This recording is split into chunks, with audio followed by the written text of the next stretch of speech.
Hi. First of all, thank you for being here because this problem is real and the stories are true. Yes. This is not I was on a panel this week where the member of government said this is just a few isolated cases. To which everybody who was there replied, that's not true, it's real. We saw the letters, we know it's real. I used to be in the arts, I made $12,000 a year. It's not easy, and you need voices. This is New Brunswick. We don't let people down, all right? I used to be a PC minister. I quit last February because we have to stand for people. And that was when you wanted to cut the ERs at night. Can you imagine in rural New Brunswick, no place to go at night if you're sick? So we can't do that anymore. We have to protect people. We brought a bill forward. Please talk to your MLAs to support this bill. This bill is to protect tenants from those kinds of things, all right? So I hope that a few MLAs from the other parties are going to support this bill because this cannot go on.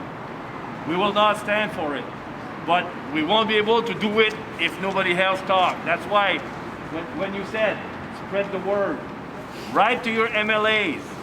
They have email. It's their first name dot last name DA gnb.ca.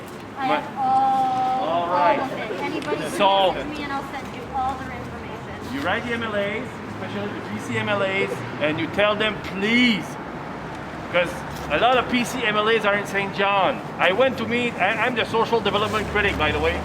I went to the Human Council in St. John, where there's a lot of PC MLAs there. They have the same problem. So please, if you have connections there, I know they have connections here with the Harvest House in Moncton, please put somebody in contact with them and put pressure. I don't know how, I'm sorry for my English, I'm Francophone. I represent Dieppe and Bécheliac. So if you have somebody who can talk to the MLAs down there to tell them that the stories are true and the problem is real. So we already brought it forward. So let's hope it can get in the ledge as quickly as possible and we can try to have a debate and then vote on it. So But Rob. in the short term, we need a moratorium. We need a ban. Absolutely, and the pressure It's is. winter, it's a pandemic, and it stops. And you're right. And the legislation should be ready by the time the ban is lifted, Exactly. right? Yes. So it's seamless. Because what I said is, if somebody gets a hike of $400 a month, and that person makes $14 or $15 an hour, he cannot replace that job right now. It's a pandemic. That's right. And the Premier has the power, because he did it last March or May, I think, Yes, he he did. prevented Yes. 3 months. for 3 months eviction. So he still has the power to do that. Yes. And we're in December. We're lucky right now. He Right? said on the radio 2 weeks ago that there was nothing for tenants in New Brunswick to worry about because the rate of evictions is down this year. I know. Without him mentioning It's just a that few for 6 isolated months, cases. That for 6 months there were no evictions. I know. So, So you know where our heart is? Yeah. I'm going to give the floor to Rob, who is an MLA here in Moncton. So my last message, please try to find people in other ridings, blue ridings, when they can, thank I you. spoke with Bruce Fitch, who happens to also be my MLA. He said anybody with a housing problem should call his office in Riverview, that there's programs for everybody, and that most people with a housing problem will just take advantage of the low interest rates and buy a house. That's Yeah. what he told me. I know. Right. I'm sorry, I was a PCMLA, sorry about that. So Rob, if you want to say a few words. Robert Gomez, always a tough act to follow. He summed it up well, but our party, we've been advocating now since we've been back to the ledge about getting housing. Generally speaking, housing is a big issue that we're advocating for. There's so many pieces to the puzzle here, and rent control is one of them. And we did put legislation in this week to address that issue. And we're advocating for affordable housing as well. We heard the stats there, like 1,200 over 10 years and 150 over the next 3 years, province-wide. Like we need that in Moncton alone now. Yeah. So that's just not cutting it. And they're not willing to invest in New Brunswickers right now in the pandemic, you know, in the recovery. They're trying to get by on the federal government alone, and we just need them to step up. And certainly housing, like the sign says, it's a right.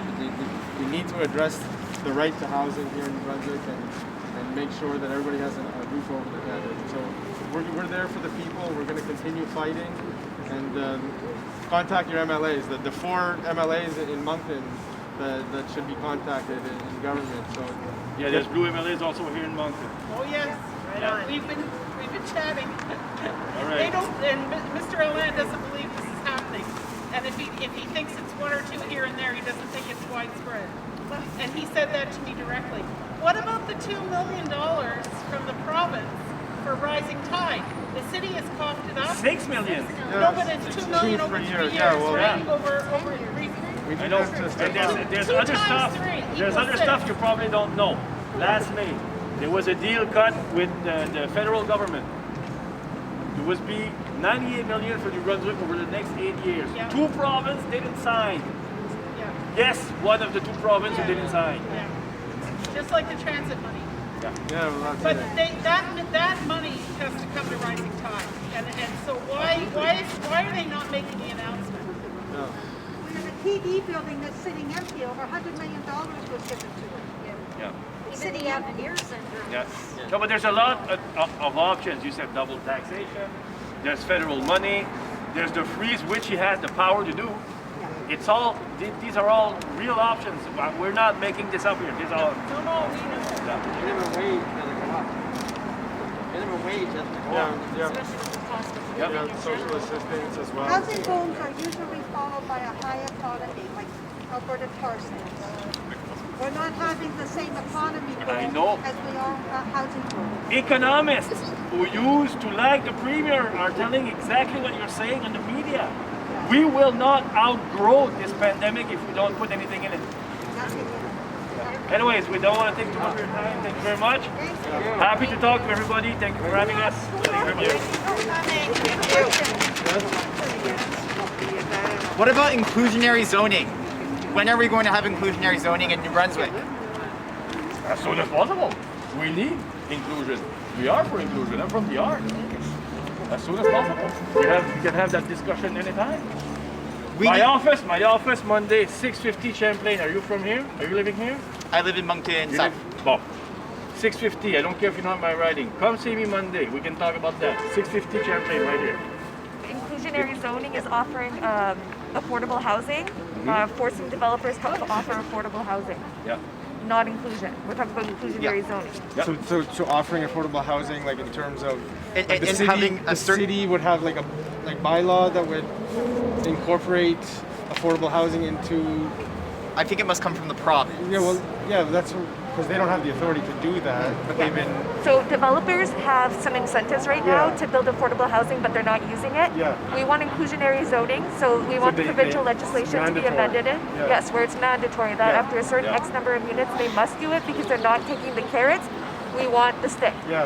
We're hearing a lot of Higgs telling us that developers as well are telling us that they won't build if there is a decrease in rent or a moratorium on rent, but they're still building rapidly. It's booming Yeah. here with the double taxation, Yeah. unlike other provinces. Yeah. So why do we have to believe that inclusionary zoning will prevent our developers from building in New Brunswick? I love the idea, and like, you know, in our platform when we talked about reducing double tax, we even had it towards an incentive to including affordable housing, not just waiving double tax, but if they were going to include affordable units in their build, then maybe they could have, you know, incremental decreases to their And double tax. the double taxation exemption should not apply to big corporations.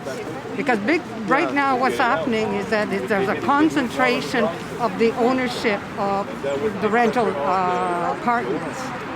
So Killam, Nordview, they can, you know, it's a business, they should be paying the taxes.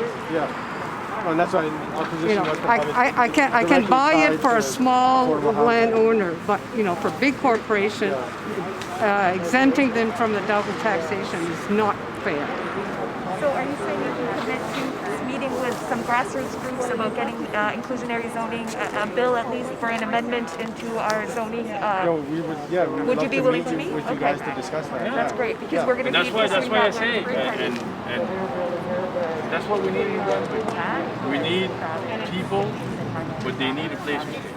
And everybody, it's about dignity, respect, and equality for everybody. Speaking about dignity, people deserve to stay in their neighborhoods. Absolutely. When neighborhoods become more expensive, when you don't have inclusionary zoning, and when affordable housing is replaced by unaffordable housing, you see people that must move communities. They must move from the place that they grew up or that they know to live and to have housing, and that's unacceptable. So inclusionary housing will allow people to stay in their community with dignity. And that's the word. Otherwise, what we'll have is, what's the word? Gentrification. So do you get the co-op? We need to fight that. And you need to fight It's that. online. Absolutely. But they will. I see you too. And the office stands, right? We'll be in contact then. The office is right there. If you have something great, I can give you my office number. Well, I have your information. Okay, all right. We're all on the computer for sure, so we'll be in contact. I know. I think I missed like reaching It's out hard. to you. I tried reaching out. I missed getting back to you. But I appreciate that you're here, and I've been watching what you've been doing online as well in terms of I appreciate that. And acknowledge that you're Charles, what's about Français? Oui. Oh, okay, great. Excuse-moi, mon anglais, je sais vous No, it's correct. correct. Charles, No, I've been watching you too. You've been filming it. You forget that it's a circuit? Anciennement, en 2015 puis 2018, je travaillais pour Regarde la elected. And you're here. I know I walk by your office. You live in the same area? J'avais beaucoup entendu parler de toi, puis on m'avait dit que tu faisais tellement un beau travail ici pour la rivière de la Fierté. C'était exceptionnel, que tu étais un atout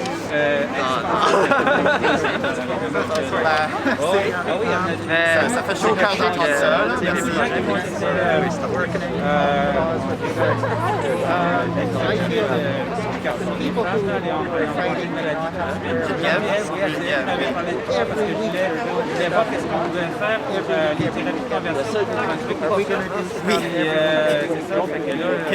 Un autre projet de moi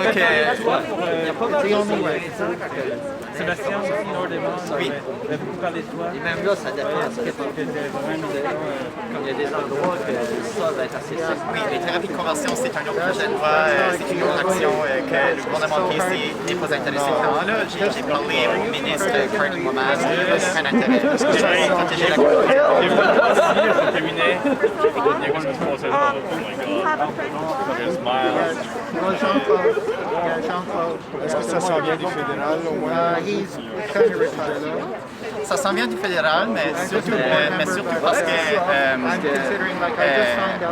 le domaine de la santé, ça relève du provincial et il faudrait de l'action du provincial aussi. Moi, je sais. Oui, la santé, Are you from